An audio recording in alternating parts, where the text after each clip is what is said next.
Welcome to another Limitless Hair Expert tutorial.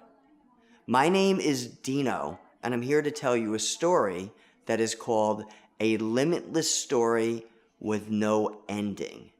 Now, I want to explain the purpose of the name or the significance of the name, and then I want to explain why I'm telling this story. So first, let's start with the name. A Limitless Hair Story with No Ending. The name of this story is based on me telling a story about something that I invented that's a revolutionary breakthrough in the industry of hair. It's a revolutionary breakthrough for helping people that want more hair. Okay? So that's the purpose of the name of the story. And it's limitless because it took many years, actually decades, to actually come up with. And it's not ending because there's a lot more we have to do with it to get it out into the industry, to get it out into the world, for more people to know about it, okay? Both end users, meaning people that need hair, and both professionals. And that's my objective. I want to share this with professionals so they can get it out to the public worldwide. So that's why it's also named Endless, a limitless story with no end, because we have a lot to go to get it out there. And my purpose for telling this story is to educate. Now, I also said why I'm telling the story. I would explain why. I've been asked to tell this story for many years. And many people used to say, how did you invent this? How did you invent this? And I always gave a very short explanation. But then I realized that people really want to hear the story of what led you up to inventing something or coming up with something, because it helps people to understand the significance and the details of the invention. So it really is very helpful. And many people have told me that. And that's why I'm explaining this story. So let's start with this story here. I want to take everybody through what was out in the industry in reference to helping people with their hair, about feeling good about their hair, about changing their hair, about fixing a hair problem, any sort of thing, okay? It all started first. The first thing that was out in the industry were wigs. Wigs have existed for centuries, okay? And people wore wigs for the purpose of fashion. It was almost like part of their clothing wear. It was a fashionable thing to do. And they were very popular, and they sort of remain still popular, okay? So wigs were very, very important in the industry, and they're still around, and they still have importance too. Then there became hair pieces, which a hair piece is a part of a wig. It's a small section of a wig, you might say, a hair piece. That's why they call it a hair piece. And a hair piece was made to use with your hair. Now, a wig is made to cover your hair, to change your entire appearance. And a hair piece is to work with your hair, to add to your hair, in conjunction with your hair. And they became very, very popular. So, in 1975, I became a licensed hairdresser. And immediately, I not only did hair, and when I say I did hair, meaning I cut hair, and I styled hair, and I did hair color, and I did hair perms, and everything humanly possible out there. So I not only did that, but I got immediately into other methods, or any method of adding hair. And when I say adding hair, I meant wigs, I meant hair pieces, and anything else that existed, all right? And I love to study. I love to reverse engineer stuff and look at things that are popular and find out why they're popular and how they help people. So I started actually doing wigs and doing hair pieces. Then from there, I started making them. How did I make them? I reversed engineered them. I would get different kinds of wigs and I would take them apart piece by piece to understand how they were constructed. Then I did the same thing with hair pieces, took them apart piece by piece. And then I started changing them a little bit. All right, I was taking things about them that were good and using them and altering them a little bit to make them a little bit better. And it was really very, very helpful, and I was very helpful to a lot of people because I was improving a wig and I was improving a hairpiece. The way I was improving it, I was really making it lighter because I felt the lighter they were on their head, the less you can see and find them, and the more comfortable they are also. So that's what I actually did. Now, the next thing I found out, because remember, I love to study. I study massively, okay? So I studied the industry massively.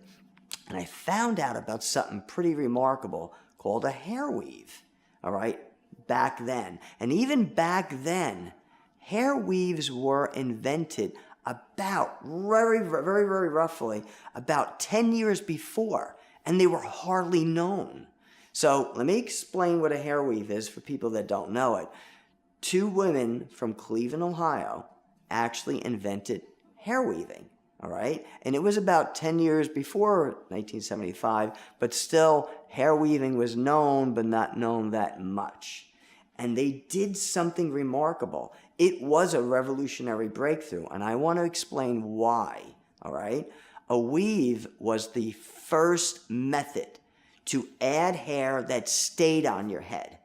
All other methods before that were adding hair, a hairpiece, a wig, were putting hair on top of, which you attached and took off.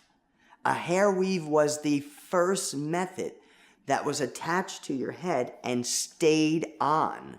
Now, this was a major breakthrough. And the reason why it was a major breakthrough is because to keep something on as part of you makes it feel like it's part of you and has a big psychological positive effect.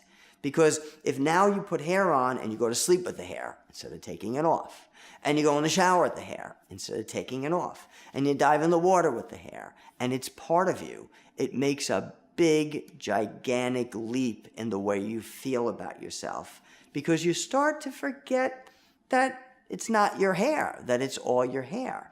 So that was a major breakthrough.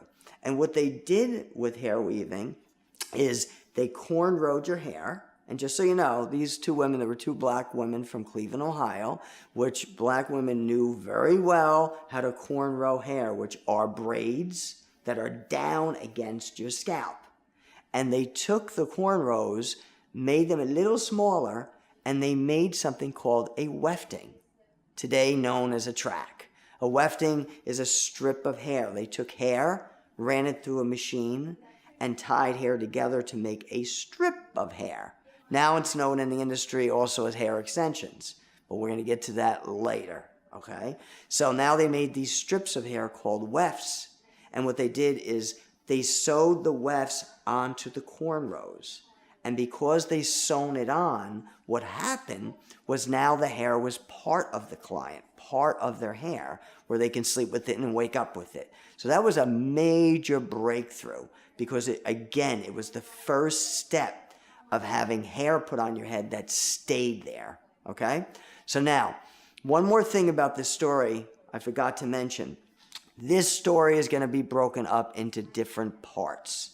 This story right now, called A Limitless Hair Story with No Ending, is part one. And the reason why I'm breaking it up in parts is because I try to keep these videos around 5, 7, 8 minutes to make them more palatable, because we're all very busy and I don't want to extend the video into a half hour, an hour. I try not to, even though I've done that before. But I'm breaking these down into parts so it's more comfortable for you. So if you want to go from one video to the next, you can, or you can watch one video in one day, another video another day. So this story right now, A Limitless Hair Story with No Ending, is going to have parts to it. At this time, I don't know how many parts, but this one right now is A Limitless Hair Story Part 1. And I'm going to end the story right now, and I'm going to pick up with another filming of A Limitless Hair Story with No Ending Part 2. And then I'm going to make Part 3 and etc., okay? Now, in the next one, called A Limitless hair story with no ending. That is going to be part 2, and I'm going to explain how that one invention, hair weaving, that was a major breakthrough, okay, how that story led into another invention. And I want to explain everything, something very important to people. When something's invented, it induces somebody else to invent something else at another level. And that's how I invented my invention, all right, which you can always look on my website to see it, but I want to lead up to that. I couldn't invent what I invented if these other people didn't invent something like hair weaving and these other methods I'm going to come up with beforehand, because it was me studying history and reverse engineering things that became a stepping stone into me eventually inventing something revolutionary today, all right? So it's very important when people invent something that it's studied for somebody else to invent something better at another level.